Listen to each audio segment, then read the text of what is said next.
ദൈവത്തിൻ്റെ അതിപരിശുദ്ധമായ നാമം വാഴ്ത്തപ്പെടുമാറാകട്ടെ. ദ്രവ്യാഗ്രഹത്തോടൊപ്പം സകലവിധ ദോഷങ്ങളും ഉണ്ട്. ഇതാണ് ഇന്നത്തെ വിഷയം. വാക്യമെടുക്കാം. മത്തായി സുവിശേഷം 13:52. അവൻ അവരോട്, അതുകൊണ്ട് സ്വർഗരാജ്യത്തിന് ശിഷ്യനായി തീർന്ന ഏത് ശാസ്ത്രിയും തൻ്റെ നിക്ഷേപത്തിൽ നിന്ന് പുതിയതും പഴയതും എടുത്തു കൊടുക്കുന്ന ഒരു വീട്ടുടയവനോട് സദൃശനാകുന്നു എന്ന് പറഞ്ഞു. സ്വർഗരാജ്യത്തിന് ശിഷ്യനായി തീർന്ന ഒരു വേദജ്ഞനും തൻ്റെ നിക്ഷേപത്തിൽ നിന്ന് പഴയതും പുതുതും എടുത്തു കൊടുക്കുന്ന ഒരു വീട്ടുടമസ്ഥന് തുല്യനാണ് എന്ന് പറഞ്ഞു. അതായത് വേദജ്ഞാനി പഴയതിൽ നിന്നും പുതിയതിൽ നിന്നും എടുത്ത ജനത്തിന് കൊടുക്കണം. എന്തുകൊണ്ട് പഴയ നിയമം വേണ്ട എന്ന് പറയുന്നു? അല്ലെങ്കിൽ പറയുന്നവരുടെ അവസ്ഥ, ഈ പഴയ നിയമം വേണ്ട എന്ന് പറയുമ്പോൾ തന്നെ ദശാംശം പറയാൻ പഴയ നിയമം എടുക്കും, അനുഗ്രഹം പറയാൻ പഴയ നിയമം എടുക്കും, ആവർത്തന പുസ്തകം ആദ്യത്തെ 14 വാക്യങ്ങൾ വളരെ സന്തോഷമാണ് എടുക്കും, വാലല്ല തലയാക്കുമെന്ന് പറയാൻ പഴയ നിയമം എടുക്കും, ജോസഫിൻ്റെ കാര്യം പറയാൻ പഴയ നിയമം എടുക്കും, ശദ്രക്ക് മേശക്ക് അഭിനഗോദിനെ പറയാൻ പഴയ നിയമം എടുക്കും, ദാനിയേലിനെ പറയാൻ പഴയ നിയമം എടുക്കും. പക്ഷേ വിശ്വാസം പറയുമ്പം അവർ പറയും പഴയ നിയമം നീങ്ങിപ്പോയെന്നും പറയും. എന്തൊരു വിരോധാഭാസമെന്ന് നോക്കി. ഇനി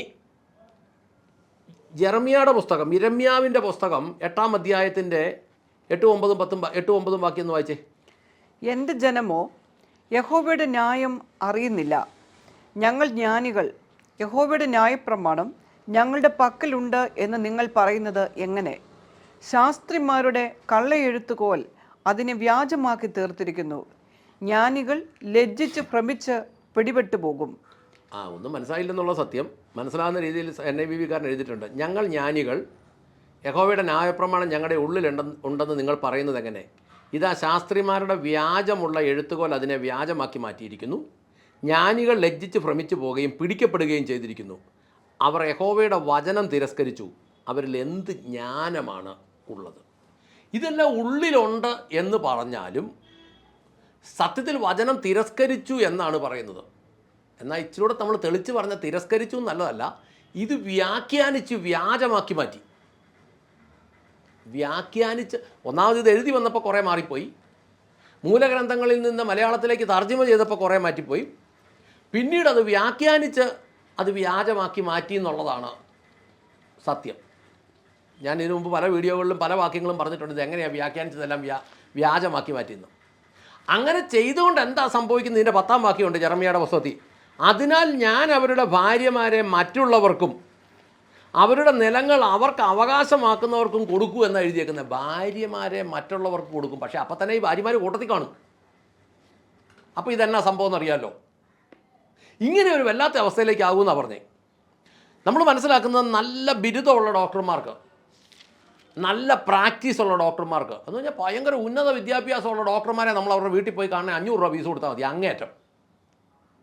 പക്ഷേ കേരളത്തിലെ പല പാസ്റ്റർമാർക്ക് 3000 രൂപ മുതൽ 35,000 രൂപ വരെ കൺസൾട്ടിങ് ഫീസാണെന്നാണ് പറയുന്നത്. ഇപ്പോൾ അവരെ കാണണമെങ്കിൽ കൺസൾട്ടിങ് ഫീസ് വെച്ചിരിക്കുക. ഇതെല്ലാം ന്യൂജൻ സഭകളിലാണ് കേട്ടോ ഇതുള്ളത്. നഗരങ്ങളിലെ പല സഭകളിലും ഈ പരുവായി 3000 രൂപ മുതൽ 35,000 രൂപ വരെ കൺസൾട്ടിങ് ഫീസാണ്. യേശു പറഞ്ഞത് മത്തായി 10:8 വായിച്ചേ. മത്തായി 10:8. രോഗികളെ സൗഖ്യമാക്കുവിൻ, മരിച്ചവരെ ഉയർപ്പിക്കുവിൻ, കുഷ്ഠരോഗികളെ ശുദ്ധമാക്കുവിൻ, ഭൂതങ്ങളെ പുറത്താക്കുവിൻ. നിങ്ങൾക്ക് സൗജന്യമായി ലഭിച്ചിരിക്കുന്നു, സൗജന്യമായി കൊടുക്കുവിൻ. കാരണം ഈ രോഗികളെ സൗഖ്യമാക്കണമെങ്കിൽ, മരിച്ചവരെ ഉയർപ്പിക്കണമെങ്കിൽ, കുഷ്ഠരോഗികളെ ശുദ്ധരാക്കണമെങ്കിൽ, ഭൂതങ്ങളെ പുറത്താക്കണമെങ്കിൽ മനുഷ്യൻ്റെ കയ്യിലിരിക്കുന്ന പണി കൊണ്ടൊന്നും നടക്കുകയില്ല.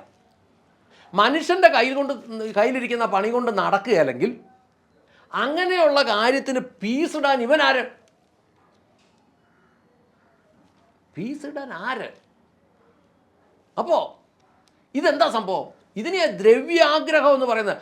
സൗജന്യമായി ലഭിച്ചു. ഭൂതത്തിനെ മനുഷ്യൻ നോക്കി ഇറക്കാൻ പറ്റിയല്ല, അത് ദൈവശക്തിയാലേ ഇറങ്ങുള്ളൂ. അപ്പോൾ ഇനി രോഗികളെ സൗഖ്യമാക്കുന്നതും മരിച്ചവരെ ഉയർപ്പിക്കുന്നതൊന്നും മനുഷ്യൻ നോക്കിയാൽ ഇതൊന്നും മനുഷ്യൻ നോക്കിയാൽ നടക്കുകയല്ല. ഇത് ദൈവമാണ് ചെയ്യുന്നത്. ദൈവം നമുക്കിത് സൗജന്യമായിട്ട് ഇതിനുള്ള വരം നൽകി. എന്നിട്ട് വചനം പറയുന്നു സൗജന്യമായി കൊടുപ്പിൻ, ഇതുകൊണ്ട് ഉപജീവനം കഴിയാം. അത് ധാരാളം വചനങ്ങളുണ്ട്. പക്ഷേ ഇതിന് ഫീസ് വെക്കാൻ എവിടെയാണ് വചനമുള്ളത്? അപ്പോൾ എന്നാൽ ഈ പീസ് വെച്ചതിന് വചനമുണ്ട്. 1 തിമോത്തി 6:10. ദ്രവ്യാഗ്രഹം സകലവിധ ദോഷത്തിനും മൂലമല്ലോ. ദ്രവ്യാഗ്രഹം സകലവിധ ദോഷങ്ങളുടെയും വേരാണെന്നാണ് പറഞ്ഞേക്കുന്നത്. ഇത് ചിലർ കാമിഷിച്ചിട്ട് മതി, തുടക്കം അത് മതി, അത് മതി, കാര്യം അത്രേ ഉള്ളൂ. ദ്രവ്യാഗ്രഹമായത് ഇത് സകലവിധ ദോഷങ്ങളുടെയും വേരാണെന്ന് പറഞ്ഞാൽ അടിയിൽ ഇത് തുടങ്ങിക്കഴിഞ്ഞു. ഇനി ഇതിൻ്റെ കൂട്ടത്തിൽ ഇതിൻ്റെ ബാക്കി സംവിധാനം എല്ലാം വരും. എന്ത് സംഭവിക്കുന്നു? 1 തിമോത്തി 6:9 വായിച്ചേ. ധനികന്മാരാകുവാൻ ആഗ്രഹിക്കുന്നവർ പരീക്ഷയിലും കെണിയിലും കുടുങ്ങുകയും മനുഷ്യർ സംഹാരനാശങ്ങളിൽ മുങ്ങിപ്പോകുവാൻ ഇടവരുന്ന മൗഢ്യവും ദോഷകരവുമായ പല മോഹങ്ങൾക്കും ഇരയായിത്തീരുകയും ചെയ്യുന്നു. ധനികനാകാൻ ആഗ്രഹിക്കുന്നവൻ പ്രലോഭനത്തിലും കെണിയിലും കുടുങ്ങി. ഇപ്പോഴത്തെ പലതും പറഞ്ഞില്ലേ, ഹണി ട്രാപ്പ്, കുടുങ്ങും. ധനികനാകാൻ ആഗ്രഹിക്കുന്നവൻ കുടുങ്ങും. തകർച്ചയിലും നാശത്തിലും മനുഷ്യനെ മുക്കിക്കളയുന്ന ബുദ്ധിഹീനവും ദോഷകരവുമായ മോഹങ്ങളിൽ വീണുപോകും. ധനികനാകാൻ ആഗ്രഹിക്കുന്നവൻ വീഴും. എന്നാൽ കൃത്യമായിട്ട് എഴുതിയേക്കുന്നേ, ജീവിക്കാൻ ദ്രവ്യം വേണം, പക്ഷെ ദ്രവ്യാഗ്രഹം സകലവിധ ദോഷങ്ങളുടെയും വേരാണ്. ഇതോടുകൂടി എല്ലാ മോഹങ്ങളും വരും. പ്രലോഭനം വരും, കെണി വരും, തകർച്ച വരും, നാശം വരും, എല്ലാം വരും. ഈ ദ്രവ്യാഗ്രഹം കണ്ടമാനം ഉണ്ടാകുന്നവർക്ക് ഇതുണ്ടാക്കാനുള്ള ആവേശം ഉണ്ടാകുന്നവിടെ തന്നെ ഭക്ഷണത്തോടുള്ള ആർത്തിയും കണ്ടമാനം വരും. അത് വറുത്തതും പൊരിച്ചതും അങ്ങനെയുള്ളത് മാത്രം കഴിക്കണം എന്നുള്ള ചിന്താഗതിയിലേക്ക് വരും. ഈ ഭക്ഷണം കൂടുതൽ ചെന്ന് കഴിയുമ്പോൾ പൗലോസ് കൊരിന്ത്യർ ലേഖനത്തിൽ പറയുന്നു, ഞാൻ എൻ്റെ ശരീരത്തെ ദണ്ഡിപ്പിച്ച് അടിമയാക്കുന്നു എന്ന് പറഞ്ഞ ശരീരത്തെ അടിക്കുന്നു കിഴിക്കുന്നു എന്നൊന്നുമല്ല, ഉപവാസത്തിലും പ്രാർത്ഥനയിലും ഇരിക്കുന്നു. ഇങ്ങനെയുള്ളവർക്ക് ഈ പരിധി വിട്ട് ഭക്ഷണം കഴിക്കുന്നവർക്ക് ഉപവാസമൊന്നും എടുക്കാൻ പറ്റില്ല, ശരീരം വിറയ്ക്കും. ആവശ്യത്തിൽ കൂടുതൽ ഭക്ഷണം കഴിക്കുമ്പോൾ ശരീരത്തിൻ്റെ എല്ലാ ഭാഗങ്ങളിലേക്കും ഇതിൻ്റെ അംശങ്ങൾ ചെല്ലും, ഇന്ദ്രിയങ്ങളിലേക്കെല്ലാം ചെല്ലും. ഇന്ദ്രിയങ്ങളിലേക്കെല്ലാം ചെല്ലുമ്പോൾ മോഹം ജനിക്കും.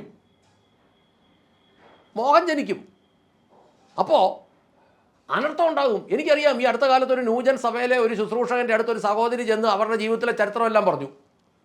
അത് സെക്സുമായി ബന്ധപ്പെട്ട ചരിത്രങ്ങളാണ് പറഞ്ഞത്. വിവാഹത്തിന് മുമ്പ് ബന്ധപ്പെട്ട കാര്യങ്ങളും വിവാഹം കഴിഞ്ഞ് ബന്ധപ്പെട്ട കാര്യങ്ങളൊക്കെ പറഞ്ഞപ്പോൾ ഈ ശുശ്രൂഷകൻ ഇവളുടെ പുറകെ നടക്കാൻ തുടങ്ങി. അവിടെ ഇവിടെയൊക്കെ പിടിച്ചെന്ന് ആ പുള്ളിക്കാരത്ത് തന്നെ പറഞ്ഞു.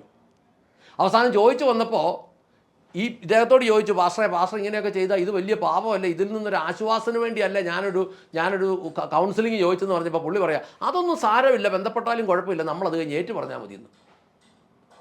ഇത് ഒന്നാമത് അവർ ആ ഒരു ന്യൂജൻ വിഭാഗം പറയുന്നത് തന്നെ സാമ്പത്തിക സമൃദ്ധിയാണ്. അതിൻ്റെ കൂട്ടത്തിൽ ഇതുകൂടെ ഉണ്ടെന്നുള്ളത് കറക്റ്റായില്ലേ?